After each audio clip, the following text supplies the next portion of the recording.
Come with me while we take my 8-month-old foster dog to Home Depot for his second time ever. This is Dundee, and he has been with us, for about 3 months. And right now I'm waiting for calm, quiet eye contact before we get out of the car. Since we're in a new space and in a parking lot, I just want to make sure we have that nice, calm, quiet connection before we get out of the car. I have him today in his slip leash and with the ability for it to go over his nose and work as a transition leash.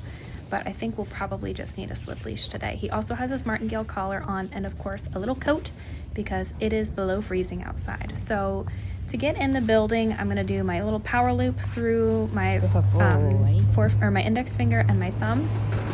When it comes to getting in the store, it's not always the prettiest example of training that I can show, but I do sometimes rush this just a little bit for the sake of getting in the building. I don't love getting stuck in these two doors when there's a bunch of people, so I am putting him through just a couple checkpoints of bringing him back behind me, but ultimately I kind of just want to get into the store, let him settle, let's connect again, communicate a little bit more, and just kind of get through this part as best we can. So I'm just kind of giving him some bumps on the leash. And then when there's nobody around, I do a couple figure eights. So I bring him back behind me. And then I'm looking and scouting for a place that I can go and just hang out and reconnect with him after all of this. When I come to Home Depot to train dogs, now I'm a huge supporter of Home Depot, but there are plenty of times I go to Home Depot and my mission there is to just train the dog and get some experience for the dog, and I'm not buying anything. So I am prioritizing staying out of the way of people who are actually shopping. I'm moving out of aisles if somebody looks like they want to come down an aisle. My job is to make sure that I'm not interfering with the normal processes of being in Home Depot. So once we got into an aisle that had nobody else in it, I'm doing a little bit of yes game with an invitation. So what that means is I let out my leash and I am throwing treats when he looks at me. So when he makes eye contact, I say yes, and then I toss a treat on the ground for him to go get. This allows him to kind of take in the environment on a nice relaxed leash, but also for him to start to come back to me and think about me. Now, the other thing that I'm doing is I'm adding in the invitation. So the invitation is where I walk forward, I let him forget about me, I back up, and then when he looks at me, I say yes and I drop my treat. I'm glad I fixed the leash because it was really bugging me to watch this back in hindsight, but I'm sure I waited till a moment where I was free to do so. Now, I'm asking him as we switch aisles here to just kind of come back, pay attention to me. I did a little bit of a circle towards him to just kind of get him more in pack mode and pay attention. Now, as we go through the trip today, we're going to see a lot of people, but there's also a dog that we run into, so I will walk you through what we did when that happened. But at this point, I am just kind of making sure that I have that good connection, being mindful that he's only ever been here once or twice before this trip, so I am trying to be considerate of letting him sniff and smell and pay attention and look around and be curious, but also still keeping me in his mind, because this is not a free-for-all at Home Depot. We want to stay connected, we want to stay in communication with each other, and we can't just be pulling against leash pressure the whole time. Now, after that calm, quiet sit, I did one of my pet peeves that I always have to point out. So yes equals food, and I have a very bad habit of saying yes when the dog has done the right thing and then not following up with food. So that is something that I'm working on, and I just want to point out that if I say yes, I should be following up with food. If the dog has just done a good job of something and I just want to verbally reward them, I can say anything else. Good boy, good dog, nice, cool, great, anything like that, but my brain just defaults to saying yes, so it is something that I'm working on, but hearing myself do it is so painful in that moment when I didn't follow up with a treat. Now that I've addressed that, I want to talk about another really important responsibility you have if you are bringing your dog to a store. When you go to a store, you do not know what's around each corner, especially stores that allow dogs. There could be somebody there with a little bit of a reactive dog who's super excited or barking, and they could be on a longer leash and just be ready to meet your dog around the corner. So as I go through these corners, I am making sure that I go first. I have a visual first of what's around the corner, so I'm looking left, I'm looking right, and then I'm making a decision based on the people around because I want to stay out of the way.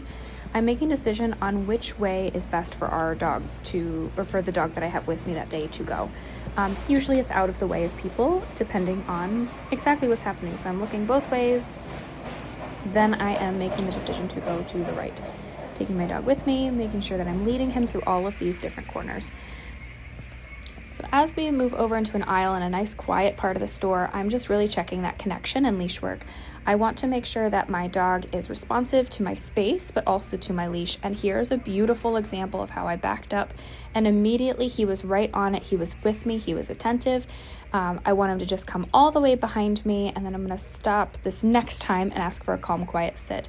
But I want my leash to be guidance for him, and I want him to be super soft and responsive to it. Here's our nice, quick, calm, quiet sit. In fact, it was so good, I offered a little bit of calm praise to just reiterate that we're connected, and he can relax when he's out with me. He doesn't have to, be on guard or be, worried about this or that. He can just pay attention to me, and I will lead him through the event very easily and quickly and drama-free. So we're just checking a little bit of bend. Can he bend this way? Can he bend that way? This time, I believe it's going to be a little sticky for him to go into that calm, quiet sit. I believe he sees something, so I'm watching his tail, watching his body language. I hope at some point I look up, there it is, to check to see what he's looking at. Then I make the decision that he is not going to be able to sit and calm himself completely, so I just back up, invite him in, I abort the calm, quiet sit, and just make sure I get that nice, soft connection back. Now, coming up here in a little bit, there's a lady who walks in the store with her adorable little fluffy dog, and it's in a cart, and he is just still a little bit impulsive when he sees other dogs. So when he sees other dogs, he wants to run up and say hi and start playing, and when he can't, he gets a little frustrated. So here is our lady in the coat with the dog, and we are a good distance away, so I'm going to set this camera back up and show you how I work through it. So you can immediately see he's a lot more sticky and stiff and having trouble moving away, diverting his attention. So we're gonna do a lot of the figure eights. You can see he can't bend as easily as he was earlier, and I'm gonna go back to using treats to increase his motivation to do the right thing. So I'm just letting him go out, backing up, saying yes when he looks at me, offering a treat, and I am handing them to him now because I want him to be a little bit more connected. There, he turned away from me, and I'd love for him to turn towards me.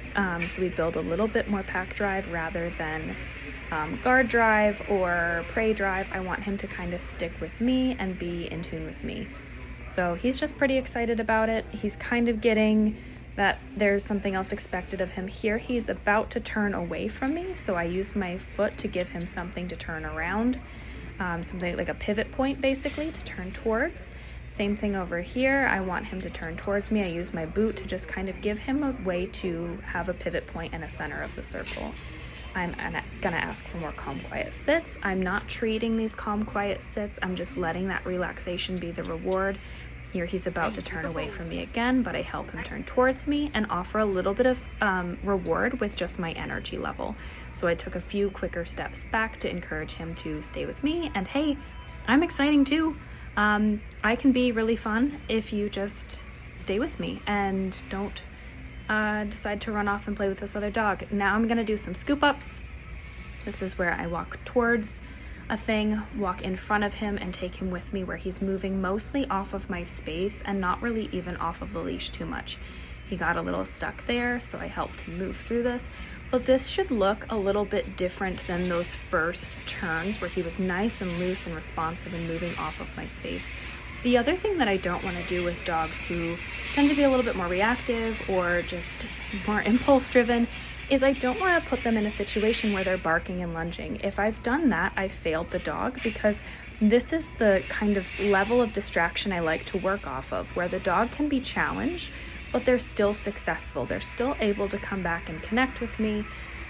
They're not just totally absorbed in this fight or flight, guard drive, prey drive, all of those things mixed together. I want him to still be able to see me and have his head on straight.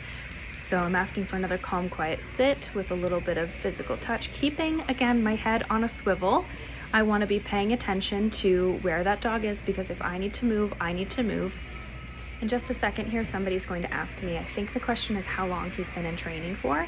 And when he does, I'm just going to make sure that Dundee is still focused on me. I'm going to use treats because I can't always micromanage his behavior. I want him to turn towards me. There we go, good boy. So I'll let that conversation play out. How long have you been training? How long? Yeah. We've had him for 3 months, so 3 months? Yeah. Hey, but good boy. He's doing really good today. Good. Come here, bud. Yes.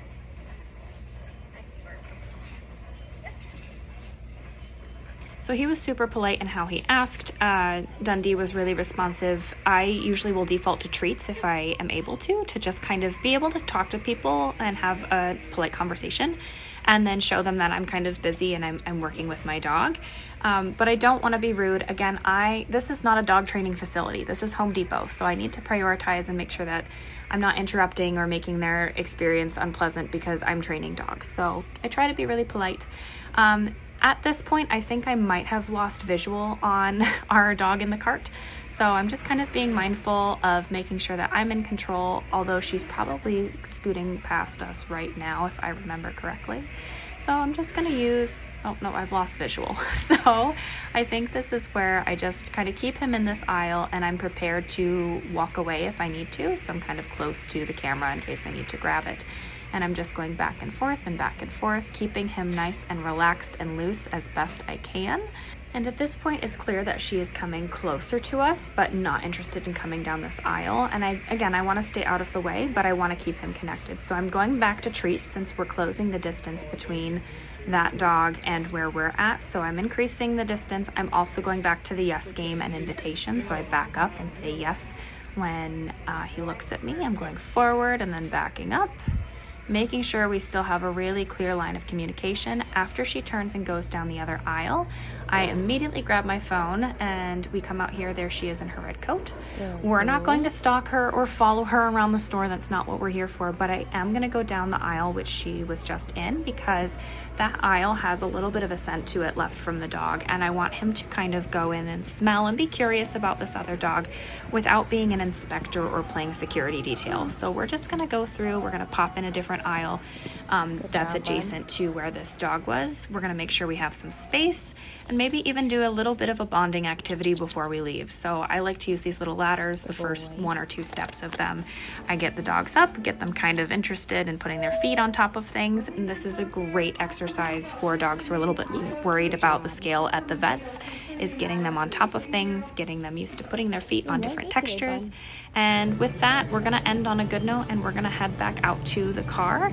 It is super important that whatever you're working on with your dog, whether you're working on reactivity or leash work or crate training or anything like that, that you always want to end on a good note.